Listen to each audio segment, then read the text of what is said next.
Bienvenue dans ce journal. Tout de suite, les titres. En Côte d'Ivoire, les enfants souffrant de sténose caustique, entièrement pris en charge par la Fondation Children of Africa. Ils sont internés à l'hôpital Mère-Enfant dans la commune de Bingerville. Ces petits malades ont eu récemment la visite de la première dame, Dominique Ouattara. Toujours en Côte d'Ivoire, la 7e édition des journées carrières du ministère de l'Éducation nationale. Et c'est la ville de Korogo, dans la région nord du pays, qui accueille cet événement. Le Premier ministre Amadou Gon Coulibaly a procédé hier à la visite des stands au lycée Houphouët-Boigny. Enfin, 49 morts dans la fusillade contre 2 mosquées à Christchurch, en Nouvelle-Zélande. L'auteur de ces tueries est inculpé aujourd'hui. Bonjour à tous. Pour commencer, les actions de la première dame de Côte d'Ivoire en faveur des jeunes enfants souffrant de sténose caustique, maladie affectant l'œsophage. Ces tout petits sont internés à l'hôpital Mère-Enfant dans la commune de Bingerville et pris en charge gratuitement par la Fondation Children of Africa. La première dame, Dominique Ouattara, s'est donc rendue le 14 mars dernier dans cet établissement sanitaire. Il s'agissait surtout de féliciter le personnel médical. Abiba Dombélé-Saoué. Chaque année, 10 à 15 nouveaux cas de sténose caustique surviennent en Côte d'Ivoire. Les plus touchés sont les enfants âgés de 2 à 5 ans. Victimes pour avoir une fois avalé de la soude caustique, un produit chimique dangereux utilisé de façon domestique pour la fabrication du savon et même dans le domaine de la teinture. Lorsqu'ils ont bu ou bien qu'ils ont ingéré ces produits caustiques, la conséquence, c'est qu'on va avoir une brûlure de l'œsophage. Une brûlure de l'œsophage, et comme l'œsophage, c'est un cordon musculaire. Lorsqu'il y a une brûlure, ça va se rétrécir, ça va se rétracter. C'est comme quand on brûle un caoutchouc. Imaginez, lorsqu'il y a une tuyau de caoutchouc qu'on brûle, vous voyez comme ça se rétrécit. Et puis de part et d'autre, ça se rompt. Et c'est pareil. Guérir de la sténose caustique est possible. Pour se soigner, les malades peuvent recourir à la dilatation ou encore à une chirurgie réparatrice. Des traitements coûteux, comptés entre 5 et 10 millions de francs pour la prise en charge d'un cas de sténose caustique. La Fondation Children of Africa et l'ONG française La Chaîne de l'Espoir se sont engagés à soulager une dizaine d'enfants malades venus de la Côte d'Ivoire et d'autres pays de la sous-région. Tous admis à l'hôpital Mère-Enfant de Bingerville. Ils sont gratuitement soignés par une équipe médicale composée de spécialistes ivoiriens et français. 6 patients ont subi une intervention chirurgicale et 7 traités par dilatation.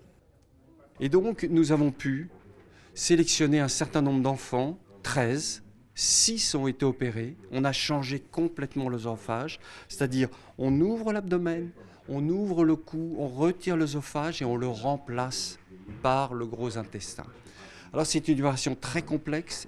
L'hôpital Mère-Enfant a été construit dans le but aussi de pouvoir accueillir des enfants et des familles nécessitant des prises en charge importantes, lourdes, mais aussi c'est un haut lieu de savoir et permettant aussi de ce transfert de compétences entre les professionnels de santé. En plein déroulement de cette mission humanitaire, la première dame de Côte d'Ivoire, Dominique Ouattara, est venue s'enquérir de l'état de santé des enfants malades. Je voudrais tout d'abord féliciter le personnel médical de l'hôpital, d'abord de l'HME, qui ont fait un travail remarquable, la chaîne de l'espoir et les médecins aussi de toute l'Afrique qui sont venus pour soigner ces enfants et les opérer. C'est une opération qui est très grave et très importante puisqu'on leur remplace une partie de l'œsophage par le côlon. Et donc c'est un travail important, une opération qui dure plusieurs heures et jusqu'à présent tout s'est très bien passé. Une autre mission de ce type est prévue avant la fin de l'année. Mais pour éviter de nouveaux cas de sténose caustique, les spécialistes conseillent la prévention, c'est-à-dire mettre hors de portée des enfants les produits chimiques et surtout éviter de leur donner de l'huile rouge ou tout autre aliment à l'enfant en cas d'ingestion de la soude caustique. Korogo, dans la région nord du pays, cette ville accueille les journées carrières 2019 du ministère de l'Éducation nationale. Événement sous le haut patronage et en présence du Premier ministre. Amadou Gon Coulibaly, accompagné de plusieurs membres du gouvernement, a procédé hier à la visite des stands au lycée Houphouët-Boigny. C'est un reportage de Ami Sissoko. Ouverture officielle des stands des journées carrières nationales à Korogo par le Premier ministre Amadou Gon Coulibaly. Il est accompagné de plusieurs membres du gouvernement, dont la ministre Kandia Camara, initiatrice de ces journées. De nombreux stands ont été visités. Plusieurs pays ont pris part à cette plateforme d'échange, entre autres le Maroc, le Burkina Faso, la Chine et le Chypre. Objectif, offrir des opportunités de formation aux Ivoiriens. Nous donnons des bourses d'études à des étudiants africains. Les bourses d'études allant de 50% à 100%. Nous accompagnons les étudiants jusqu'en Chypre. Je pars moi-même en Chypre, je reste en Chypre, je fais l'intégration des étudiants. Donc la Côte d'Ivoire bénéficie depuis 2 ans d'un quota de 120 places pédagogiques avec bourse annuellement. Donc 100 bourses sont destinées à la formation universitaire, tout niveau et filière confondus, et 20 bourses sont destinées à la formation professionnelle. Cette année, un focus est fait sur le secteur de l'aviation et de l'élevage. Je dirais que nous avons même des difficultés pour trouver le personnel dans ce domaine. Parce que l'aviation civile, c'est un domaine très pointu. L'expérience a montré que quand on lance le concours, il y a très peu d'admis. Après avoir parcouru les stands, le Premier ministre Amadou Gon Coulibaly est resté admiratif devant des élèves, avant de souligner la nécessité des journées carrières pour les apprenants. J'ai vu des jeunes gens ici qui ont déjà une idée claire de ce qu'ils veulent faire. Il y a un qui a même décrit de manière extrêmement précise le processus pour devenir pilote. C'est aujourd'hui sa passion. Il veut être un pilote et il connaît donc toutes les étapes. Je vois ici aujourd'hui des entreprises donc de pointe, dans des secteurs de pointe comme celui de l'aéronautique. Et je crois que pour la Côte d'Ivoire qui ambitionne d'être un hub donc au niveau régional en ce qui concerne le transport aérien, je me réjouis donc que cette année, l'une des thématiques importantes soit l'aéronautique. Profitant de l'occasion, Amadou Gon Coulibaly lance un appel à la reprise totale de cours sur l'ensemble du territoire. Aujourd'hui, les cours ont repris dans l'enseignement supérieur. Aujourd'hui, les cours ont repris dans l'enseignement primaire. Ils ont repris de manière importante au niveau de l'enseignement secondaire, mais il y a encore donc dans le secondaire, ici et là, des grèves qui sont observées. Je vais lancer un appel à tous ces enseignants pour leur dire qu'il s'agit de notre pays, la Côte d'Ivoire, qu'il s'agit de la jeunesse donc ivoirienne et que face à ce cri de cœur des jeunes Ivoiriens, face à l'avenir de notre pays, face à la formation donc des jeunes qui vont prendre la relève demain, qui feront de notre pays un pays qui continuera d'être hissé au rang des nations donc développées, il est extrêmement important que le lundi prochain, ils reprennent les cours pour permettre que les examens se tiennent à bonne date. Débuté le 14 mars dernier, le lancement national des journées carrières prendra fin le samedi 16 mars. Les différentes directions régionales devront donc organiser dans les prochains jours des journées carrières dans leurs différentes localités. L'école primaire publique Gbagba Sud dans la commune de Bergéville entièrement réhabilitée. Cet établissement centenaire a été également doté d'une bibliothèque. C'est une initiative de la communauté libanaise de Côte d'Ivoire. Sephora Zegui et Walter Amadou Ouattara. École primaire Gbagba Sud dans la commune de Bergéville. Vieille de 104 ans, cette école qui était dans un état de délabrement fait peau neuve. Un don de la communauté libanaise de Côte d'Ivoire. Je suis arrivé, il y a quelque chose qui m'a attaché à cette école, qui fait plus que 100 ans. Et j'ai senti que j'avais envie de travailler sur cette école. Et j'ai lancé un appel sur les réseaux sociaux. Et puis vite les dons sont arrivés. Et puis voilà, ça fait 2 mois et demi qu'on travaille dans cette école. Grand bonheur pour les élèves de Gbagba Sud qui ont désormais une bibliothèque dans leur école rénovée. Avant, c'était désagréable à voir. Les classes sont sales. Comment dirais-je? Les tôles, la pluie. Ça mouillait les bancs, ça nous mouillait. C'était désagréable à voir. Maintenant, on est heureux d'avoir des classes bien jolies et une bibliothèque. Le deuxième adjoint au maire de la commune de Bingerville salue l'action de la communauté libanaise de Côte d'Ivoire. Il promet leur emboîter le pas en offrant les jours à venir des tables bancs à cette école. L'acte que vient de poser M. Zorkot de la communauté libanaise est un acte salutaire. Nous les remercions, à tous ceux qui peuvent nous accompagner, à tous les cadres de Bingerville, à tous les élèves, tous ceux qui sont passés par cette école, qui, une fois dans leur vie, donc cette école a contribué donc à leur éducation. Nous lançons un appel. L'école primaire publique Gbagba Sud de Bingerville a certes bénéficié d'une réhabilitation, mais beaucoup reste à faire. Il lui faut entre autres des latrines, une clôture et des salles de classe pour le préscolaire. Autre actualité, des dirigeants de petites et moyennes entreprises ont bénéficié récemment d'une formation initiée par l'agence Côte d'Ivoire PME. Cette rencontre dénommée Masterclass vise à renforcer les capacités des petites et moyennes entreprises en matière de techniques de réduction des coûts logistiques à l'exportation. Les explications de Jean-Luc Bangbo. Ils ont répondu nombreux à cette masterclass organisée par l'agence Côte d'Ivoire PME. Ils sont pour la plupart fondateurs ou gérants de petites et moyennes entreprises, animés par la même volonté, conquérir le marché international avec leurs produits made in Côte d'Ivoire, mais également confrontés aux mêmes difficultés. Comment exporter, comment se faire payer tous les rudiments nécessaires pour pouvoir exporter et bénéficier du retour. Non seulement les PME ne sont pas bien outillés dans la maîtrise des mécanismes relatifs à la gestion logistique à l'export. Ensuite, la deuxième problématique auquel les PME sont confrontées, c'est le crédit à l'export, c'est-à-dire l'appui financier à l'export. L'objectif de cette masterclass est de renforcer les capacités des PME en matière de réduction des coûts à l'exportation par les outils digitaux. C'est pas normal qu'on ait un déficit de compétitivité quand on attaque un marché international. Et on a aussi des défis qui sont liés à la capacité à utiliser les outils technologiques pour pouvoir savoir quels sont les marchés porteurs pour son produit, pour savoir comment trouver des partenaires et surtout il y a cette difficulté autour du financement qui est très essentielle. On a beaucoup de champions nationaux qui existent déjà mais qui sont des champions mondiaux en devenir. Ils ne demandent qu'une seule chose et c'est qu'on les accompagne. Aujourd'hui les PME ivoiriennes jouent sur un championnat mondial. Et qui fait que vous pouvez être basé à Abidjan, mais votre partenaire ou votre compétiteur peut être une PME basée en Chine, basée en Europe. À partir de ce moment-là, en tant que PME ivoirienne, si vous décidez d'attaquer le marché tant de la sous-région que le marché international, il vous faut acquérir les compétences. Selon les données recueillies sur la compétitivité des PME ivoiriennes, seulement 18% ont commercialisé au moins une fois leurs produits sur les marchés hors de la Côte d'Ivoire.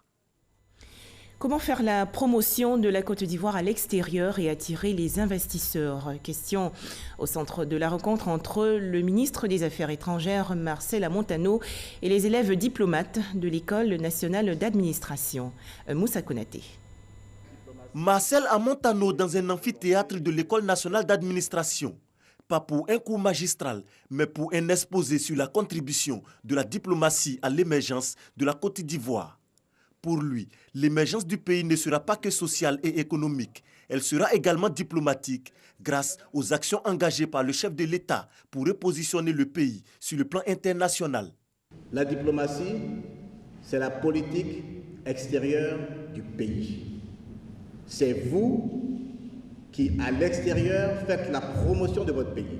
Donc quand le président Ouattara a décidé que ce pays devrait être émergent à l'horizon 2020, la première chose qu'il a faite, c'est de parcourir tous les pays de la sous-région d'abord, en commençant par les pays limitrophes, les pays de la CEDEAO, pour restaurer l'image de la Côte d'Ivoire, pour renouer avec les puissances voisines un meilleur contact, fraterniser à nouveau, leur dire la belle Côte d'Ivoire est là, elle n'a jamais été absente, il y a eu une parenthèse, elle est revenue.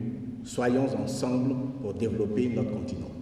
Un retour sur la scène internationale de la Côte d'Ivoire qui lui vaut sa présence au Conseil de sécurité de l'ONU en qualité de membre non permanent.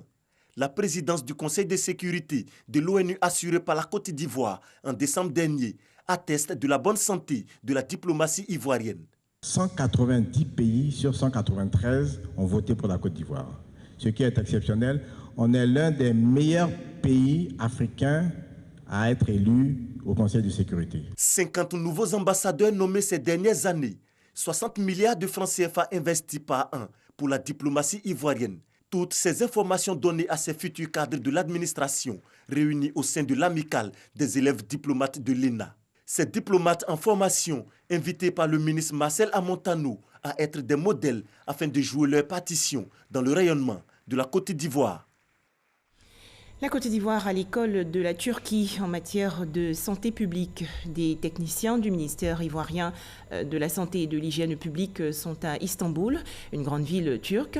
Objectif, établir un partenariat avec l'hôpital Acıbadem. Cet institut dispose d'équipements ultramodernes de diagnostic et traitement du cancer. Les précisions de Hamza Diaby.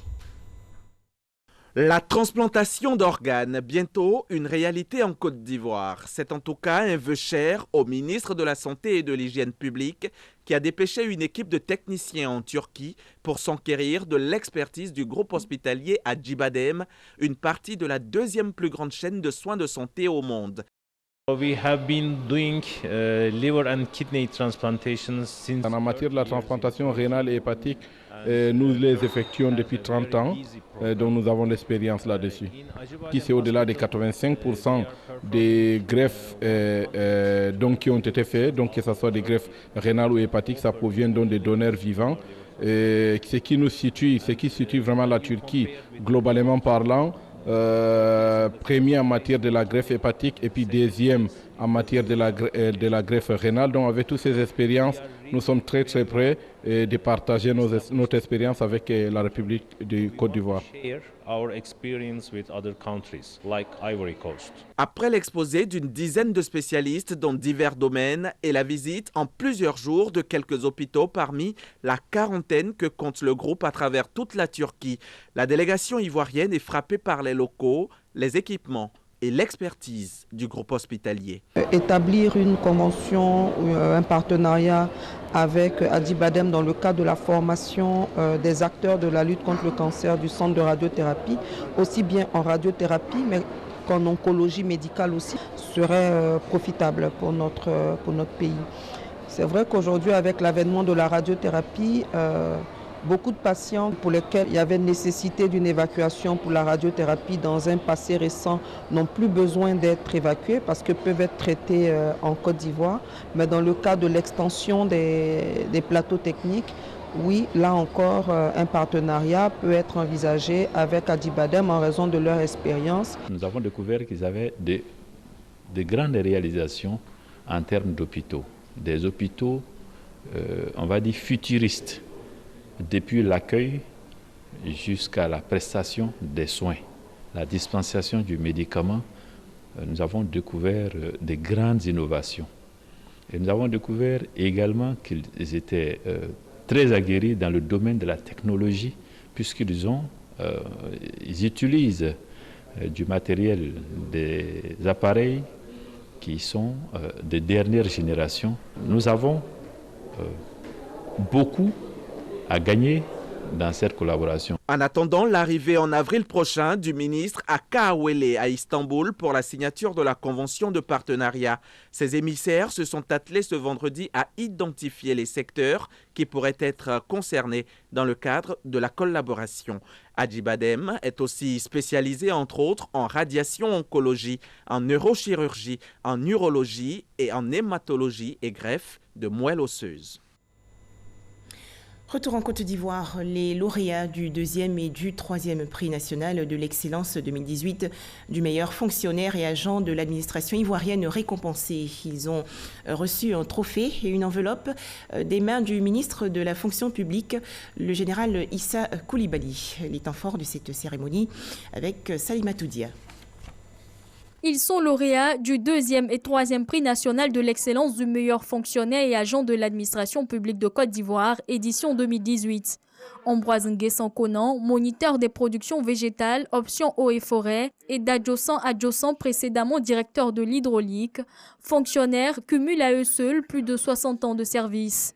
Ils reçoivent des mains des ministres Issa Coulibaly et Joseph Sekaseka un trophée et un diplôme accompagné d'une somme d'1 500 000 francs CFA pour le classé 2e et 1 million pour le 3e. Je ne pensais pas que je puisse être honoré par l'administration, mais cela a été possible aujourd'hui. Une chose est de grimper la colline, une chose est de se maintenir. Je n'ai jamais failli à mon devoir et j'ai voulu toujours un résultat quand je me mets dans ma tenue de travail. Ce n'est pas un prix par hasard, mais c'est au prix de l'effort que j'ai été primé. Pour le ministre de la Fonction publique, cette reconnaissance de l'État de Côte d'Ivoire vise à susciter la culture de l'excellence dans tous les domaines d'activité.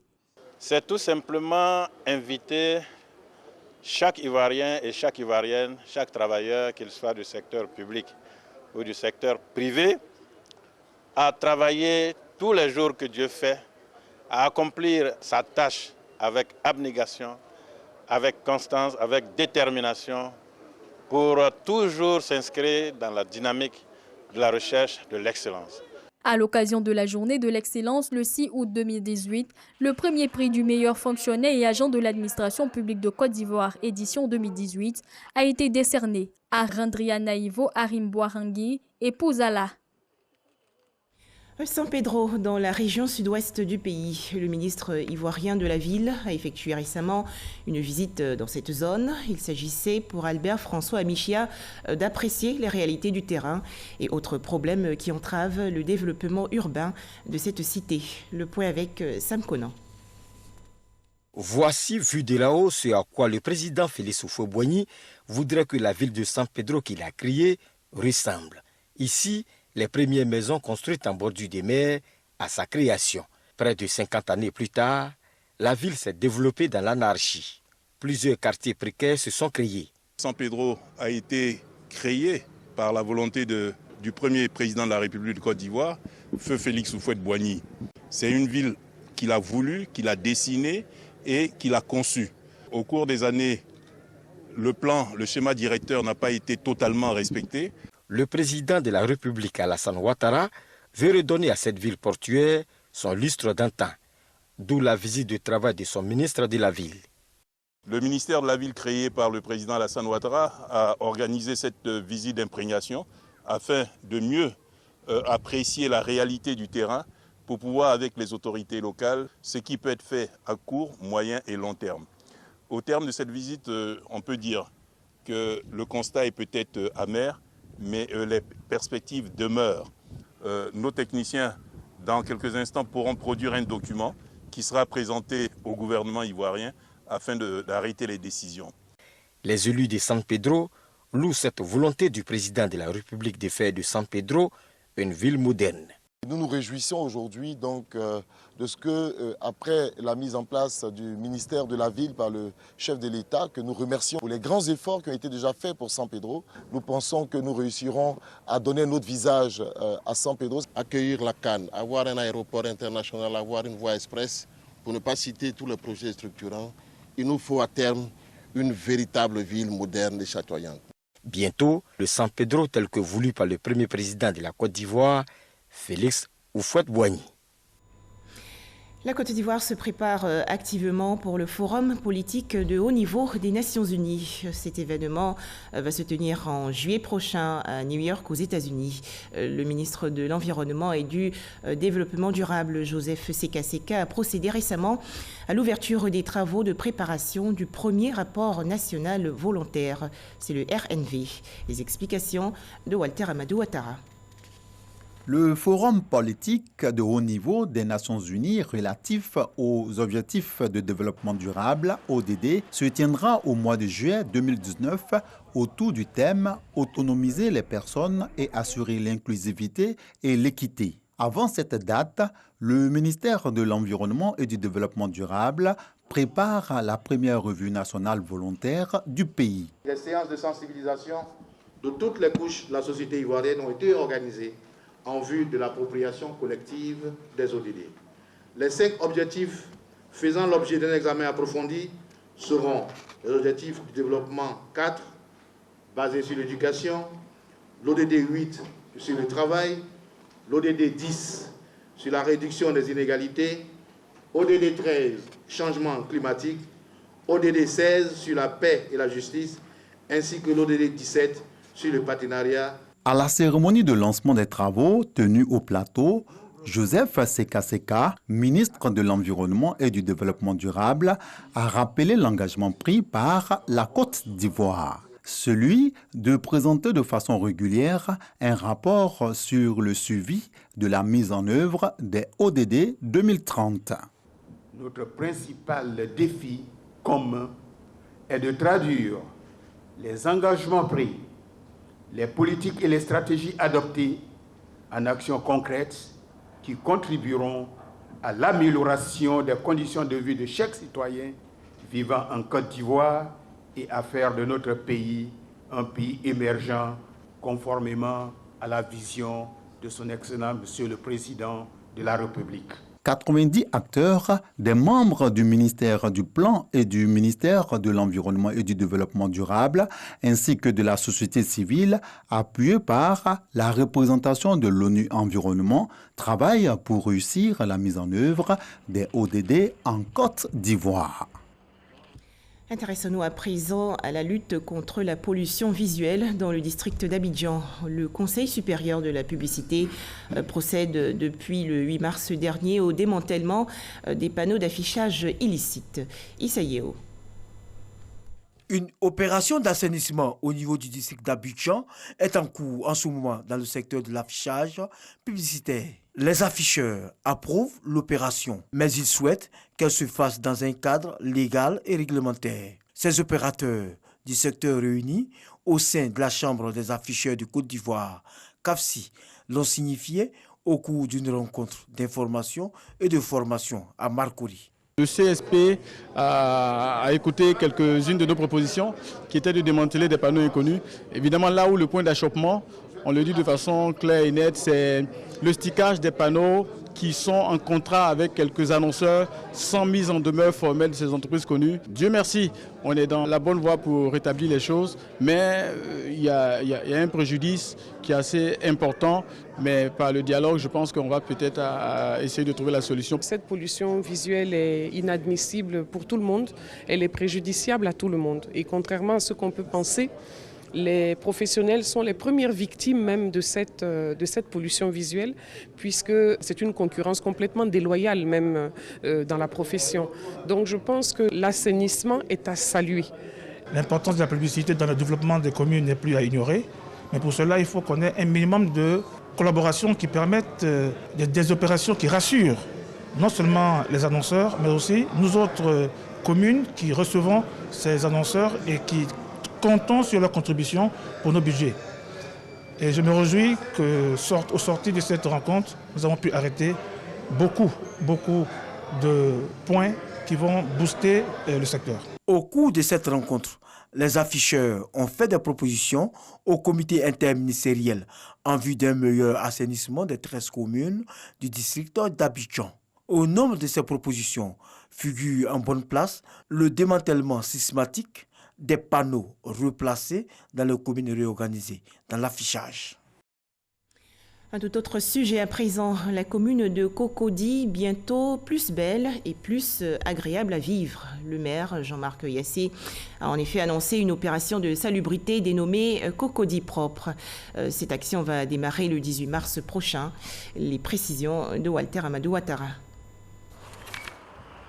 Donner à Cocody un visage plus reluisant.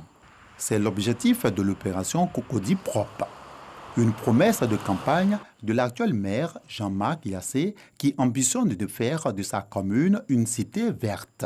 Ensemble, faisons de Cocody une cité où il fait bon vivre. Et je pense que tout un chacun ici, avec une volonté personnelle, nous pouvons le faire. L'enlèvement des véhicules mal stationnés, la lutte contre l'affichage anarchique, la libération des trottoirs, le déguerpissement des petits commerces, des espaces publics ainsi que des lieux de restauration en plein air. Des actions au programme de l'opération Cocody Propre qui débute le 18 mars prochain. Ce n'est pas pour gêner, ce n'est pas pour déranger, ce n'est pas pour nuire à une personne ou une autre. Non, La brigade verte est en train de se mettre en place. Son rôle, c'est de contrôler, de vérifier et tous ces dégagements que nous allons faire, veiller à ce qu'une fois que nous avons commencé notre opération, il n'y ait plus de gens qui viennent se positionner encore à ces endroits. Le conseil municipal souhaite l'appui des populations de la commune de Cocody. Une action exécutée en collaboration avec les différents ministères en charge de la ville et de la salubrité urbaine. La présente phase va durer 3 mois. Pour terminer, les activités de l'Association des scouts catholiques de Côte d'Ivoire. Plus de 300 chefs scouts de cette organisation se sont réunis il y a quelques jours dans le district d'Abidjan, et cela dans le cadre du Koualou. Cette plateforme veut promouvoir l'entrepreneuriat et le leadership féminin. Le point avec Théodore Zouzou et Franck Quadio. Impacter sa communauté en tant que responsable quand on est une femme, tout un défi. L'Association des scouts catholiques de Côte d'Ivoire, dans la dynamique du mois de mars dédié à la femme, veut outiller ses membres. Koualou, Femme, lève-toi en langue locale Yakuba, une série d'activités est alors organisée. Les femmes scouts de 15 régions de la Côte d'Ivoire engagent la réflexion. Nous sommes 40% de femmes au niveau de la SCCI. Et sur ces 40% de femmes, il n'y a seulement que 20% de l'effectif total qui occupe des postes de responsabilité. Nous voulons nous affirmer, nous voulons oser. Voilà, c'est tous ces challenges-là que nous voulons relever au niveau des femmes scouts. Des femmes scouts au service de leur communauté. Les consoeurs du Ghana voisin sont venus apporter leur soutien. Dépistage du cancer du sein, panel, dîner gala, des activités pour sceller l'union entre femmes scouts. Les Koualou 2019, première édition, ont débuté depuis le 8 mars dernier. En image, l'attentat en Nouvelle-Zélande, l'auteur de ces tueries, Brenton Harrison Tarrant, jeune Australien de 28 ans, a été inculpé de meurtre aujourd'hui. Il sera maintenu en détention provisoire jusqu'à sa comparution devant la haute cour en avril prochain. À noter que 49 personnes ont perdu la vie dans la fusillade. Voilà, merci de nous avoir suivis.